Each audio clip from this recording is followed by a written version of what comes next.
बेबाराव खरसा आसामाव नङा आफां आसामाव दैबानानि संखिनाय थासारि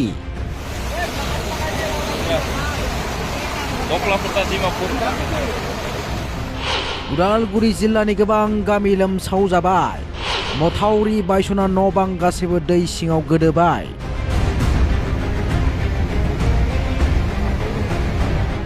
हरसेनि गेजेरावनो नागारनो रोङै जुब जुब अखा हाबाय थानायनि जाउनाव उदालगुरि जिल्लानि अरांनि पुहुराबारि माजगाव आवनाजुलि आरो काटपुरि गामियाव दैबाना लोमसावदों गोबारै अखा हाबाय थानायनि जाउनाव बोथियामारि एबा पाग्ला दैसानि दैया गिख्रंथाव महर लादों लामा दालां सिफायलांबाय जावलिया दैबानाया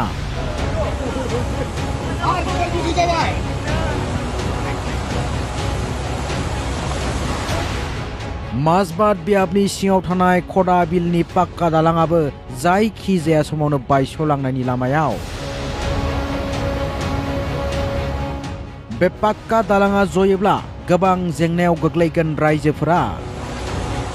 रायजोफोरनि न' बां सिङाव आरो बायजोआव लोमसावबाय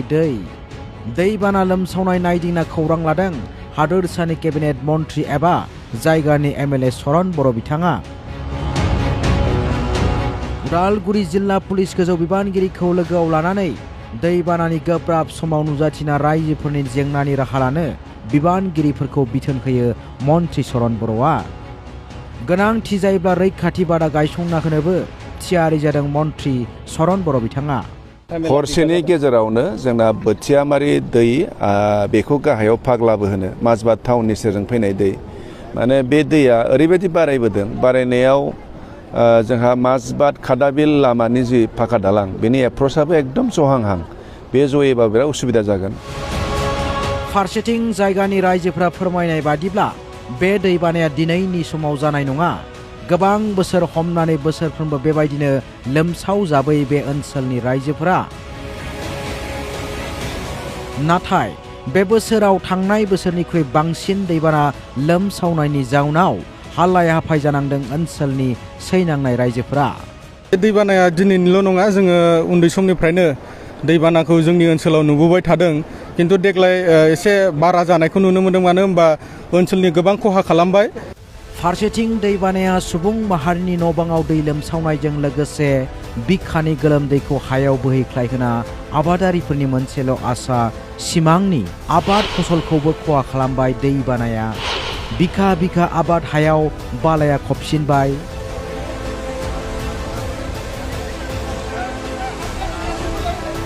खहा सैनांनाय आबादारि रायजोफोरनो सरकारखौ अनसुंथाइ गथायनोबो खावलायनायजों लोगोसे दैबानाया न' बां लोमसावनानै हालाय हाफाय खालामनाय रायजोफोरनो रैखाथि बादा खालामना होनोबो खावलायदों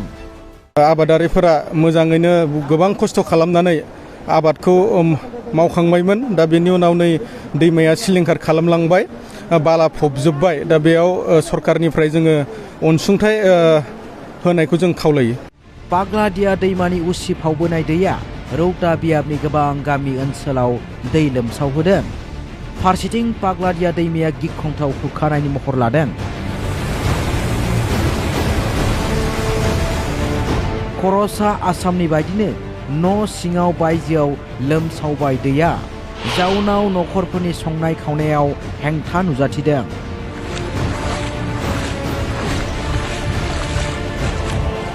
गोदानै लुनाय पाक्का लामाखौबो सिफायलांबाय उसिफावबोनाय दैया ओनसोलनि दैबानानि थासारि नायदिंना गिख्रंथाव दैबानानि बाथ्रा फोरमायबाय रौता बियाबनि TCLCC मासिगिरि भास्कर कसारी बिथाङाबो যথেষ্ট দুখজনক লগা অৱস্থা মই ৰাতিপুৱাৰ পৰা ঘূৰি আছোঁ আৰু এই দুদিনীয়া যি নেৰানেপেৰা বৰষুণ তাৰ ফলত আমাৰ এই ৰৌতা সমষ্টিৰ বৃহৎ অঞ্চল 50% অঞ্চলতে বানপানী হোৱা বুলি আমি ক'ব পাৰোঁ गुबुन फारसेथिं दैबानाजों लोमसावजानाय गामिफोरखौ नायदिंना खौरां लादों अरां दखरा एबसुआ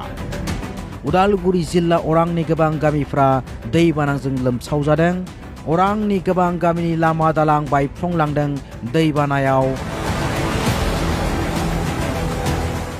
माइ आबाद फोथारा दै सिङाव गोदोलांबाय अरांनि धनसिघाट गेलाबिल बेंगेनाबारि जंगल आरो पुहुराबारि माजगाव आवनाजुलि काटपुरी आरो सनाजुलि गामियाव दैबानाजों लोमसावजायो।